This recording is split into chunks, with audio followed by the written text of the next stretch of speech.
In fact, in the days before January 6th and on January 6th itself, President Trump expressed to multiple White House aides that he wanted to go to the Capitol after his speech. Here's what various White House aides have told the committee about the president's desire to go to the Capitol. Did the president tell you this, that he wanted to speak at the Capitol? Correct, yes. During the meeting in the dining room, did the idea of the president proceeding or walking to the Capitol on the 6th after his speech come up?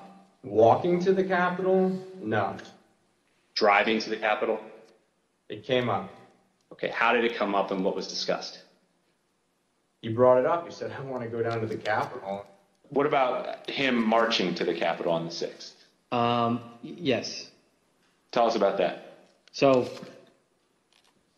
it's kind of a general thing. I mean, to get into the specifics of it, I was aware of the desire of the president to potentially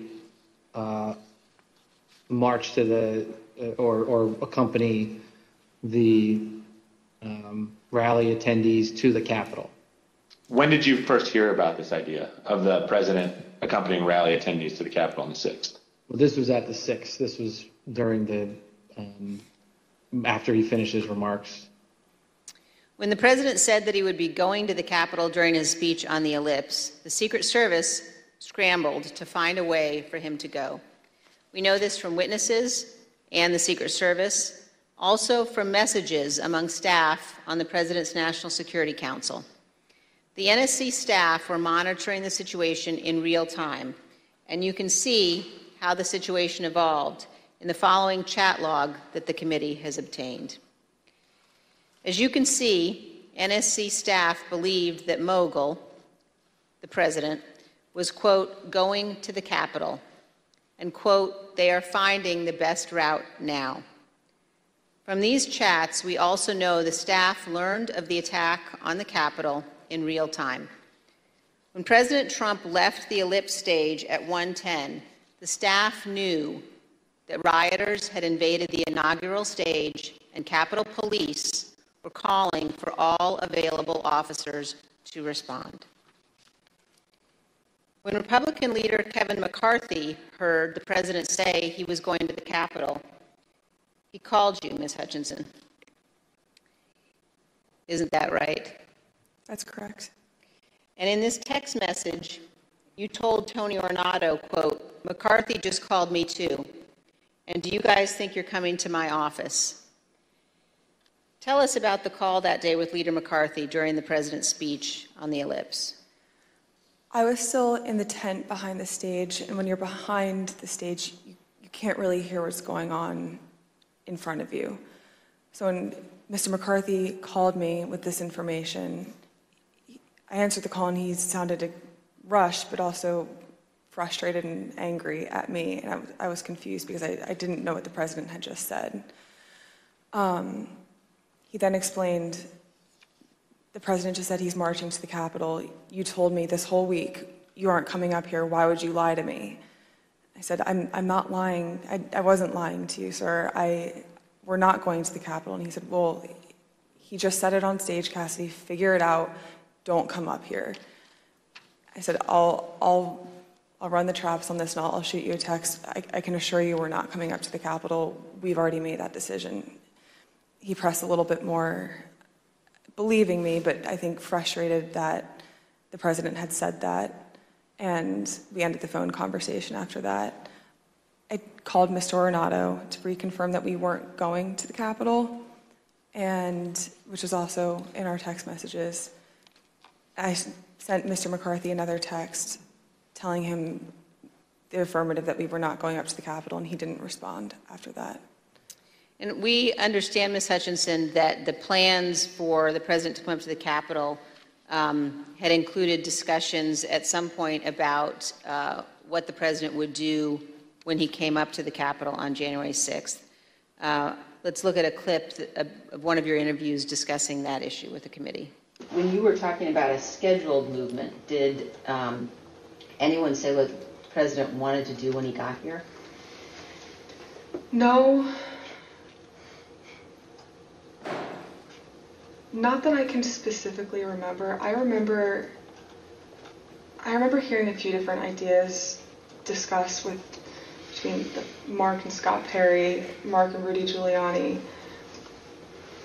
I don't know which conversations were elevated to the president. I don't know what he personally wanted to do when he went up to the Capitol that day.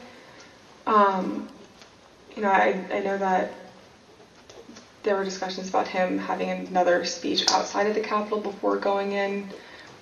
I know that there was a conversation about him going into the House chamber at one point.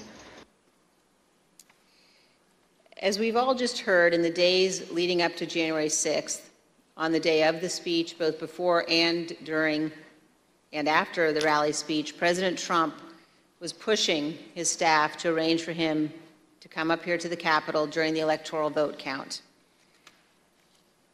Let's turn now to what happened in the president's vehicle when the Secret Service told him he would not be going to the Capitol after his speech. First, here is the president's motorcade leaving the ellipse after his speech on January 6th.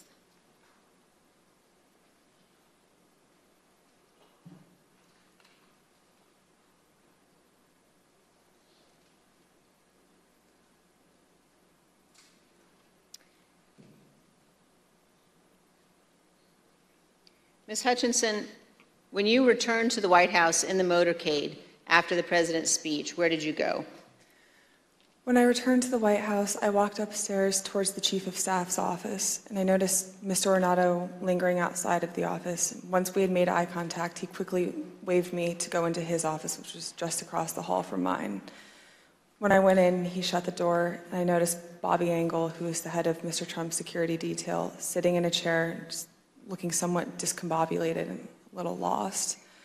I looked at Tony, and he had said, "Did you effing hear what happened in the Beast?"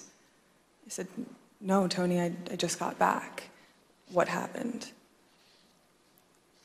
Tony proceeded to tell me that when the president got in the Beast, he was under the impression from Mr. Meadows that the off-the-record movement to the Capitol was still possible and likely to happen, but that Bobby had more information. So once the president had gotten into the vehicle with Bobby, he thought that they were going up to the Capitol, and when Bobby had relayed to him, "We're not, we don't have the assets to do it, it's not secure, we're going back to the West Wing," the president had a very angry response to that. Tony described him as being irate. The president said something to the effect of, "I'm the effing president, take me up to the Capitol now." To which Bobby responded, "Sir, we have to go back to the West Wing." The president reached up towards the front of the vehicle to grab at the steering wheel. Mr. Engel grabbed his arm, said, "Sir, you need to take your hand off the steering wheel. We're going back to the West Wing. We're not going to the Capitol." Mr. Trump then used his free hand to lunge towards Bobby Engel, and when Mr. Ornato had recounted this story to me, he had motioned towards his clavicles. And was Mr. Engel in the room as Mr. Ornato told you this story? He was.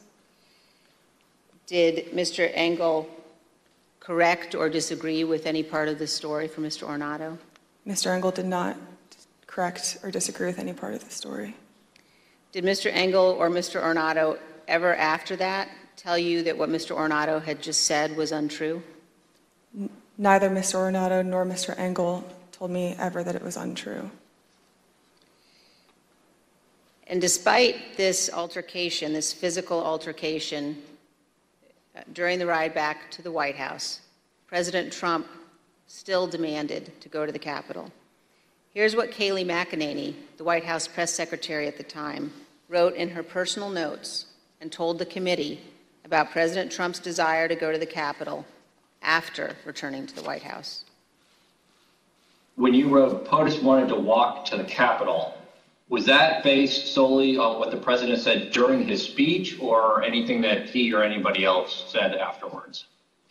So to the best of my recollection, I believe when we got back to the White House, he said he wanted to physically walk with the marchers, and according to my notes, he then said he'd be fine with just riding the beast. But to the best of my recollection, he wanted to be a part of the march in some fashion.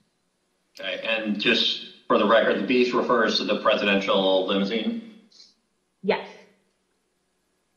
President Trump did not go to the Capitol that day. We understand that he blamed Mark Meadows for that. So prior to leaving the rally site, when he got off the stage and everybody was making the movement back to the motorcade, I had overheard Mr. Meadows say to him then, as I had prior to Mr. Trump taking the stage that morning, that he was still working on getting an off-the-record movement to the Capitol. So when Mr. Trump took the stage, he was under the impression via Mr. Meadows that it was still possible. So when he got off the stage, I had relayed to Mr. Meadows that I had another conversation with Tony. The movement was still not possible. Mr. Meadows said, okay. And then as they proceeded to go to the motorcade, and Mr. Meadows had reiterated, we're going to work on it, sir. Talk to Bobby. Bobby has more information. Mark got into his vehicle, to my understanding. Trump got into the Beast. And after we had all arrived back at the White House, later in the day, it had been relayed to me via Mark that the president wasn't happy that Bobby didn't pull it off for him and that Mark didn't work hard enough to get the movement on the books. The physical altercation that